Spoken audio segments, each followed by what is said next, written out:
My mom said I'd always be the dumb one without a degree, even after I bought them a house, paid every debt, and gave them everything. So that night I pulled every plug, took back my power, and watched their world collapse without me. My name is Daniel, and I am 26 years old. For most of my life, I tried to be a good son, a good brother, and a good family member. I did not go to college like my siblings did, and because of that, everyone in my family looked at me like I was less than them. They always thought a degree was everything, and since I did not have one, they treated me like I was the weak link. But what they did not see was how hard I worked outside of school. I got a job early, I saved every dollar I could, and I slowly built myself up. By the time I was in my mid-20s, I was earning more than most of them, even without a degree. Still, no one in my family truly respected me. I remember so many times when my mom would brag about my brother's degree or my sister's job at a big company. She would smile with pride at them. But when it came to me, she would only say, "Oh, Daniel works. He helps us out." It felt like I was just a helper, not a son to be proud of. Even though I paid bills for them, helped cover debts, and even bought things they could not afford, it was never enough to earn their respect. Deep inside, it hurt me. I pretended to be fine, I smiled, I stayed quiet, but I could feel the weight of their words every day. One night, when we were all sitting together at dinner, something happened that changed everything. My mom looked straight at me, with everyone around the table listening, and she said, "You will always be the dumb one without a degree." Her voice was sharp, her eyes cold, and her words stabbed into me like a knife. My siblings stayed silent, but the silence was louder than any words. It was like they agreed with her, like they believed I really was the dumb one. I sat there frozen, my hands shaking under the table, my heart beating so fast I could hardly breathe. In that moment, I realized something very clear. No matter how much I did for them, no matter how many bills I paid, no matter how many times I saved them from trouble, they would never respect me. They would never see my worth. I was just a wallet to them, someone they could use when they needed help, but not someone they could ever be proud of. That night, as I sat there listening to my mom's words echo in my head, something inside me snapped. I could not keep living like this anymore. That night after dinner, I went back to my room and sat on my bed in complete silence. My mom's words, "You will always be the dumb one without a degree," kept repeating in my head over and over like a broken record. I tried to push them away, but they stuck to me like glue. I looked around my room at all the things I had bought with my hard work.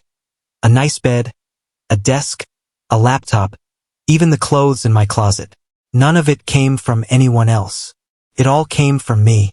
And yet, the people I did the most for were the same people who looked at me like I was nothing.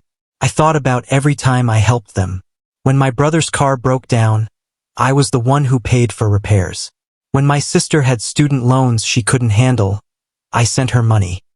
When my parents struggled to pay the electricity bill, it was my card they used.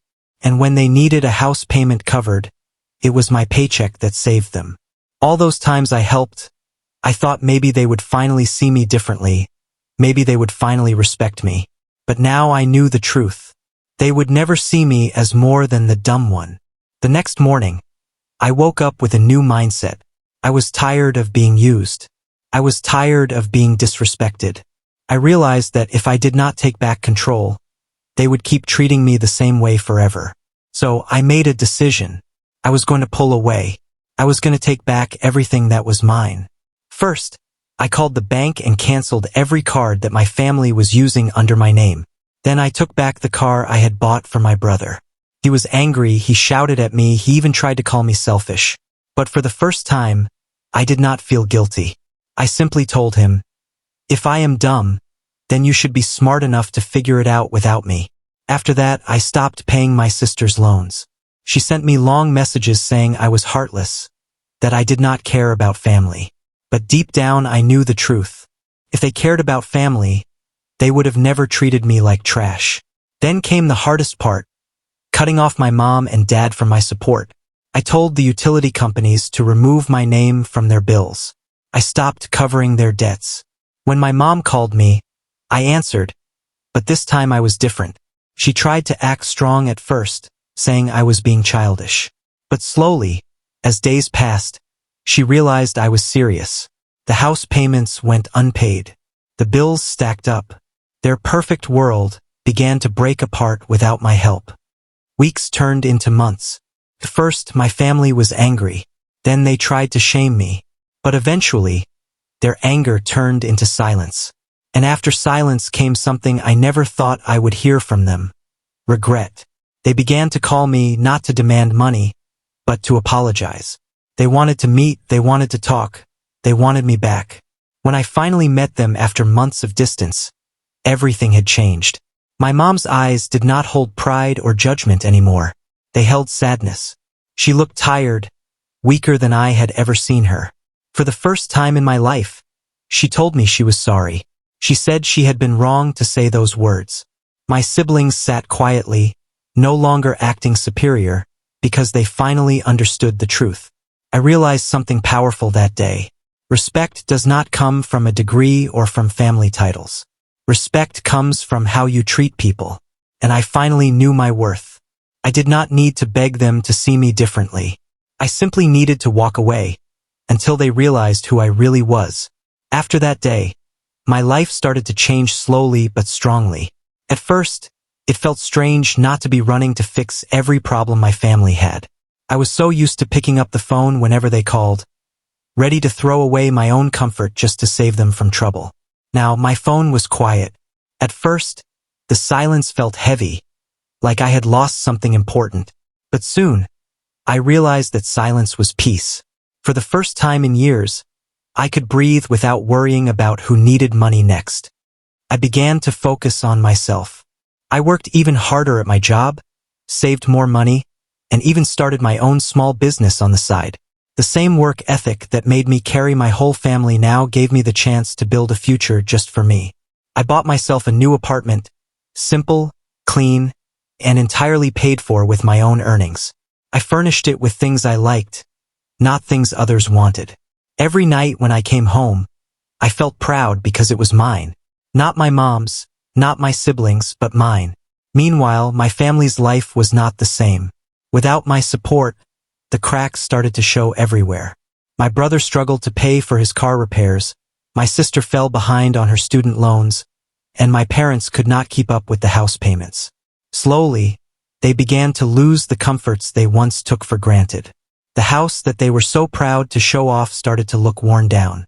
The smiles they once flashed when they talked about my siblings' degrees were gone. Reality hit them hard. After a few months, my mom reached out again. This time, she did not speak with the same authority she once had. Her voice was softer, almost fragile.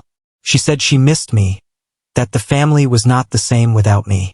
I listened, but I did not rush to fix things like before. I stayed calm, letting her words sink in. For the first time, she was admitting that I mattered. Not just my money, not just my efforts, but me. One afternoon, I decided to visit them. I walked into the same house where I had spent so many years feeling small, but this time I walked in with my head high. The living room looked different. The furniture was old, the energy was heavy, and everyone looked tired. My mom's eyes filled with tears when she saw me. She tried to apologize again, saying she had been wrong, that she had let her pride blind her. My siblings stayed quiet, their faces full of regret. In that moment, I realized something important. I did not need revenge. Their regret, their struggles, their tired faces, that was proof enough. They finally understood how much I had done for them, and how wrong they had been to treat me like I was nothing. I did not shout at them. I did not throw their mistakes in their faces. I simply told them, I know my worth now, and I will never let anyone take that from me again. As I walked out of that house, the air felt lighter. I knew my life would never be the same, but I also knew something greater. I was finally free to live on my own terms. Like and subscribe for more stories.